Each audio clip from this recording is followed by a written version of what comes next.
Hi guys, how's it? Kia ora to my kiwi, whanau, and followers from overseas, and good day to everyone else. Welcome back to another video. As you can see, the title of this video. First off, I just want to thank all you guys, all 1,000 plus of you subscribers and followers of my channel. I really do appreciate it. It really does mean a lot to me. I know the videos have been a bit sporadic as of late, obviously with no international rugby, and then this Omicron variant kind of throwing a whole wrench in the URC. Haven't been making a whole lot, and I think a lot of other rugby commentators have not either. A couple of the guys I follow, it's gotten down to a lot of analytics videos or clip shows, that kind of thing. And I just thought this was something I've been thinking about for a while, about making this video that I'm going to make today. So there's always this great debate of could rugby players play in the NFL, vice versa. A lot of people have made videos about it. TAS Analytics, if you guys don't follow them, you should follow them. They did a really good one of guys that they think could play in the NFL, Cheslin Colby amongst them. And I just always thought, hey, it's cool that people make these videos, but you don't see a whole lot of guys in America making these videos. So I thought, you know what, man, I'm going to pick a starting 15 rugby team out of the top level of NFL talent currently playing in the league as of today. So spoiler alert, guys that are in their prime. So there is no Tom Brady. I apologize, guys. I know that's probably the biggest name a lot of you international fellas know is Tom Brady, but there is no Tom Brady on this starting 15. Also, I don't really know what position outside of maybe a scrum half that guy could play. I mean, he's a very good athlete in his day, but at this point, he's kind of done with his career. And also, a little disappointing note, especially for my missus, she is a ginormous J.J. Watt guy, J.J. Watt fan. Not just because he's a great football player, but because, you know, he is a very handsome man. If you guys do not know who he is, look him up on YouTube. A very, very great guy, not just on the field, but off the field as well. And also, you know, respect for me, because he used to play hockey. There's videos of him out there skating, and what a massive man on ice skates. You just hear the ice cracking the entire time. I mean, he's from Wisconsin, so what do you expect? So, like I said, I just wanted to do this because I thought this would be something fun.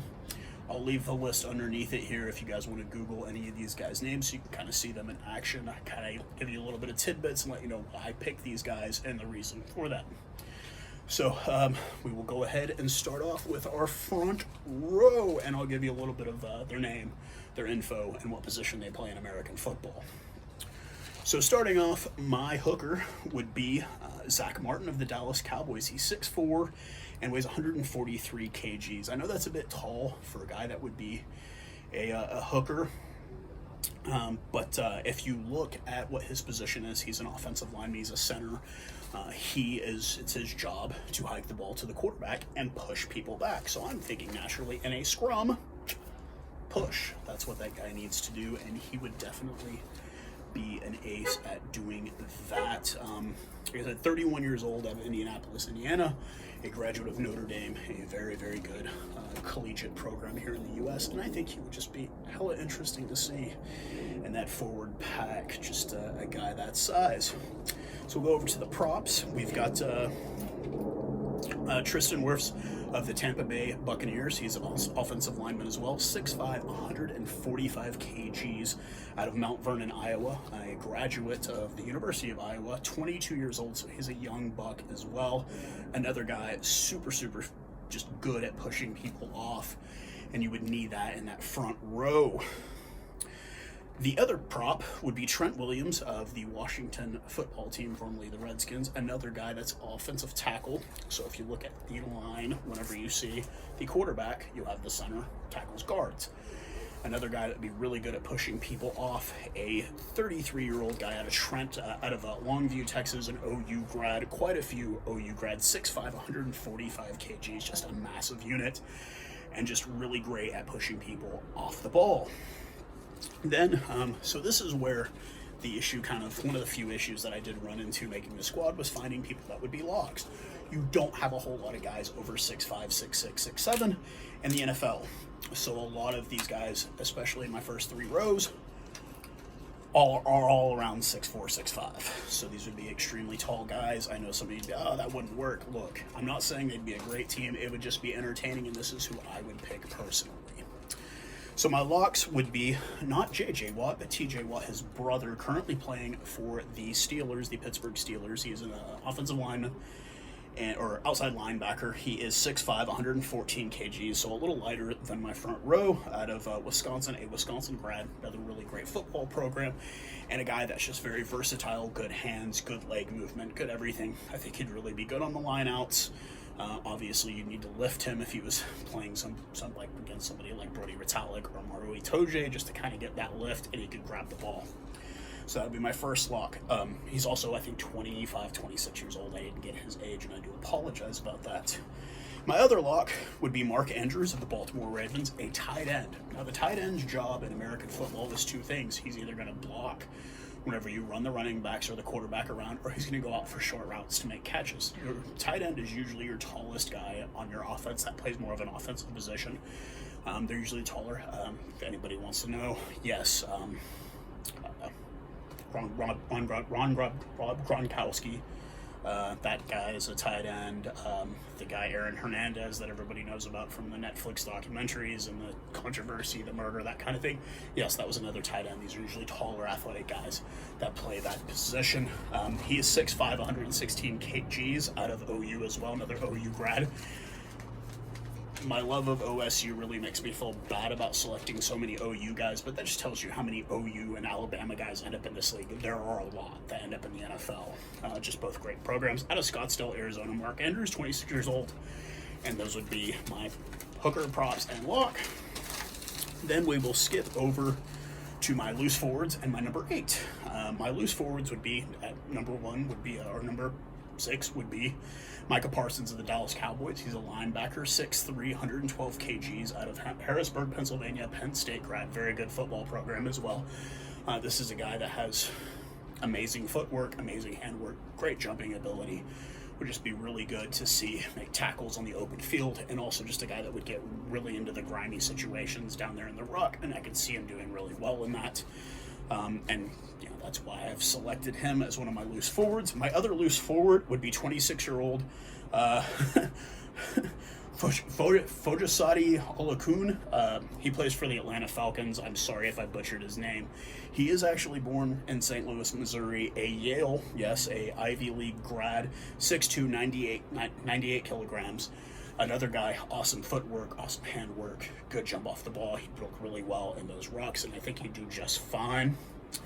And then the all-important number 8 position, I have gone with 31-year-old Bobby Wagner of the Seattle Seahawks. He's a middle linebacker. He's 6', 110 kg, so he'd be the smallest guy in my front pack. And at number 8, I know you're kind of saying, hey, that guy needs to be a bit tall. I think with all the height around him, he could make up. You'd get him for really good ball movement, and also at the back, he'd be a great guy for pushing a bit. Out of Ontario, California, and a Utah State grad. Absolutely amazing. I think he would do just fine on a rugby pitch. Then we move to the scrum half position. So most of these guys have been either linemen, tight ends, or linebackers so far. And you're like, hey, when are you going to start putting some running backs in? When are you going to start? We'll get there, folks. Just give me a moment here. So when it comes to something like scrum half, we don't have anything like that really in the NFL. You don't have guys that can kick, offload, tackle, everything all in one. Because it is a different sport than rugby. We all know this, and that's kind of the thing that's like the real kicker.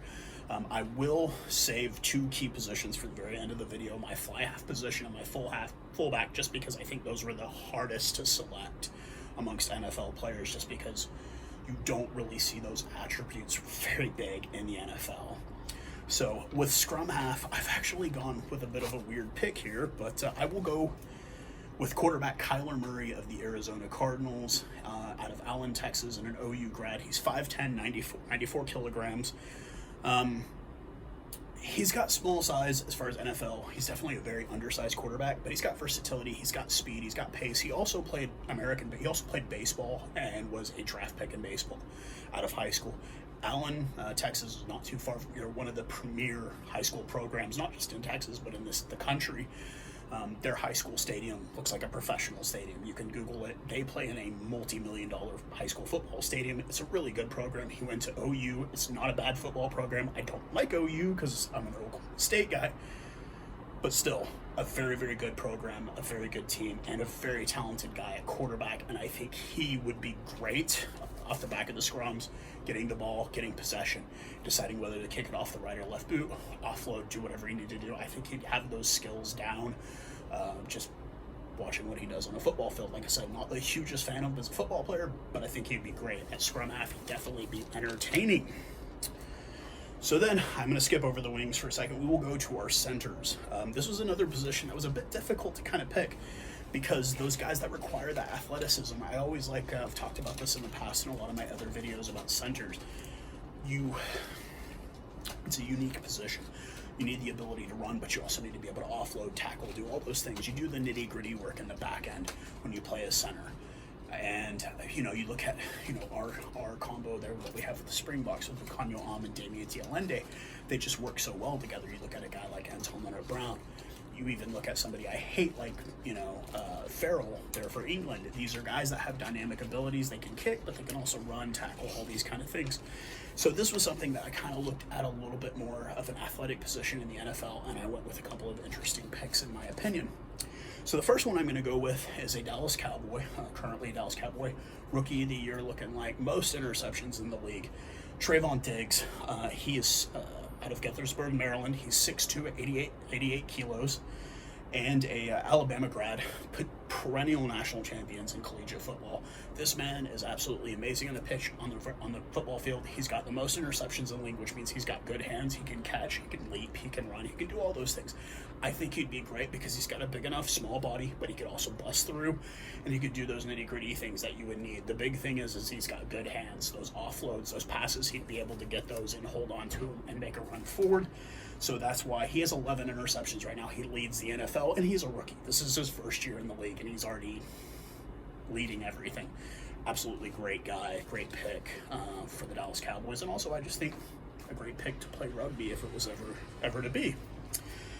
The other one I have gone with is Dalvin Cook of the Minnesota Vikings. He is a running back, meaning he is the guy that runs the ball for the offense. A Florida kid out of Florida State, 5'10", 95 kilos, and just 26 years old. Another guy that's just got the right size. I think he would be great. He could bust through. He could also play a bit of defense. He could run quite a bit because he is a running back. So he's got that athleticism that you would want of your center, but he's also got that physicality that you really want as a center. That's why I picked him as my other center. Now we'll go to the fullback before we go to the ever-important fly half position. We're going to go to the fullback, and this was another one of those ones that was really, really hard for me to pick, just because it's not just about being able to catch the ball and run with the ball. You have to be able to kick. You have to have a lot of athleticism. You also have to be able to play a bit of defense when you play fullback. We look at a lot of the better fullbacks in international rugby. We look at a guy like Jordy Barrett. We look at I don't want to say, but, you look at, guys like even what we have, Willie LaRue and Frenstein, obviously. You look at those guys, they've got to have that ability to catch a wet ball, control it, and decide whether to kick or to run or to offload. So I had to look at guys that had the ability to catch balls and move. So I went with Andre Roberts of the LA Chargers. He's 5'11", 85 kilograms out of South Carolina. He is a Citadel graduate. The Citadel is the Army Institute, so you know that this is a guy that's got discipline. He's going to be able to keep light on his toes, but he's also the leading kick returner in the NFL right now. Do I think he'd be well at kicking? I don't know, but I think he could definitely catch the ball and move forward with the ball, and that's what I would want to see in any of that as far as my fullback. Then we will go to our wings. Now, a wing position is another one of those things. You've got to have the perfect blend of speed, skill, ability. It was really hard to find anybody under 6 foot tall who I thought could play wing in the NFL. You don't look at 40-meter times. You don't look at a lot of these facts. And I did a lot of this last night, kind of going through, looking at guys' stats, looking at their statistics, looking at everything, and guys that I thought could play these positions. Like I said, once again, I don't think this would be a great team. I just think it'd be entertaining, at least for me to watch. So at right wing, I've gone with Devontae Adams of the Green Bay, with Green Bay. And he is a wide receiver. He's out of Redwood City, California, and a Fresno State grad, 6'1", 98 kilograms. Absolutely fast as on his feet. And I think he would be absolutely entertaining the Green Bay Packers. Sorry, guys. I had a little moment there where I forgot. And just a guy that I think with his 40-meter times, his size, his speed, his ability, he would be absolutely just a bust out on that right side when he did get a chance. Now for that number 11, that crucial number 11 jersey that we all talk about. I've gone with another wide receiver. I've gone with Debo Samuel of the San Francisco 49ers. He's got speed, great hands, pace, everything. He would be absolutely amazing to see in that number 11 jersey. He is a South Carolina grad, another good football school. 6 foot, 98 kilos. So, a bit on the lighter side, but not too light, a little tall. So he'd be kind of a big target, so it'd be a bit for him. But if he could get a step or two, he'd probably have no problem burning anybody on that side. And once again, just entertaining guy. If I ever saw him on a rugby pitch, he'd be absolutely great. So now we go to the hardest position, in my opinion. You look at the best fly halves in the world right now. I will not put Andre Pollard on that because he's great, but he's not the greatest. You look at a guy like Bowden Barrett. You look at a guy like Richie Mo'unga. You look at, guys like, Marcus Smith. You look at these guys can kick really, really well, but they can also offload, they can move the ball, they can kick forward, they can do whatever they need to do to score points. And it was really, really hard to find somebody that could do that. So first I was looking at just quarterbacks, but what quarterback would you trust kicking the ball every time? So then I just looked at general athletes on teams, and I realized the only way that you're going to have a good fly half in rugby is somebody that can kick and kick well. Now, granted, you can find somebody else to do the kicking on the team, but for me, I always want my fly half to be my best kicker. It's unfortunate to think about Pollard or, Elton Yankees is they're not necessarily the best kickers at all times. And here's a real kicker for everyone. At fly half, I have decided on 27-year-old Greg Joseph. He is a kicker for the Minnesota Vikings, absolutely accurate as in kicking. And here's the real kicker. His place of birth, he's from Johannesburg, South Africa. He's a Joburg boy. Came here when he was 7 years old, a Florida Atlantic graduate. Never played rugby growing up at all. 6 foot, 95 kilos. Very accurate with kicking. He could do punting. He could do place kicking. He could do it all. He'd be very great at that. He never played rugby that I know of, like I said, but I think he would be very reliable at size, skill set, everything at that all-important fly half position. I didn't intentionally pick a born Safa boy at that position. I just looked at statistically, and it just happened to be the guy that had the skill sets that I thought. Just happened to be a kid that was born in South Africa. Like I said, he came here when he was 7, so he is very much American. He doesn't have an accent, nothing like that. And so that's it. That's my Greg Joseph at number 10. I don't know who I would select as the captain. It would probably be my fly half, or my scrum half. Kyler Murray would probably be my captain. There's my starting 15 of current NFL good guys that I think would be pretty entertaining to play rugby union. It'd be exciting to watch them play. So a couple of other notes I made here at the end. So there are heaps of Samoan, Tongan guys playing in the league. Google them, you see them. Obviously, you've had some great guys like Troy Polamalu, who is a Samoan, obviously born, I think he was born in Hawaii or American Samoa. So there are heaps of Samoans, heaps of Tongans playing in the league. A couple of Kiwis have made it in. There are actually quite a few Australians playing kicker in the league right now. A lot of NRL and AFL guys that have come over and played in the NFL and have done very, very well for themselves, and I applaud those guys. I tip my hat to them. It's really cool to see guys come over and play a sport that's really only big in America. I get it. This is our big sport here. But there have been about 5 or 6 South Africans that have made it into the NFL. None majorly of note. Obviously, the one I just mentioned on the team is doing really, really well for him, but probably the most well-known is Gary Anderson. He's the second all-time kicker of all time. He's from Durban, I believe, and he actually grew up playing rugby. One of the best kickers of all time in the league, and had a very, very long career. He's in his 60s, maybe late 50s, early 60s now. But once again, it's great to see international guys coming over here having so much success. And even personal note for me, for a South African to come over here and have so much success at this sport. So that's, yeah, that would be the biggest South African ever in the NFL, would probably be Gary Anderson. Once again, like I said, there's heaps of Samoans and Tongans and everything in the league, and it's always good to see those boys come over and do well for themselves playing here in America, making that big coin. And for anybody overseas, I know that, you know, especially if you're a big fan of rugby union, it's really hard to follow American football. It seems kind of boring at times, and I get that. I watch it. My missus is a huge Cowboy, Dallas Cowboys fan. I like going to the local collegiate team more for the environment, the atmosphere more than anything. I do get that it's a very boring game to follow if all you're used to doing is watching rugby, and I understand that. But on a final note, I did want to mention, unfortunately, you see me wearing a Raiders hat. The passing of John Madden here in the last couple of days. For any of you guys that know, obviously you probably know what Madden NFL football is for EA Sports. We all played it growing up, at least here we did. And also in the Rick Moranis classic, Little Giants, a former coach, he coached the Oakland Raiders at the time. And they won a Super Bowl with him in Austin, Minnesota. I have been to his hometown. If any of you guys are like, what's in Austin, Minnesota? Spam. If you've ever eaten Spam, that's where it comes from, is Austin, Minnesota. They're at the Hormel plant there. He passed away. He was definitely a very good ambassador for the game.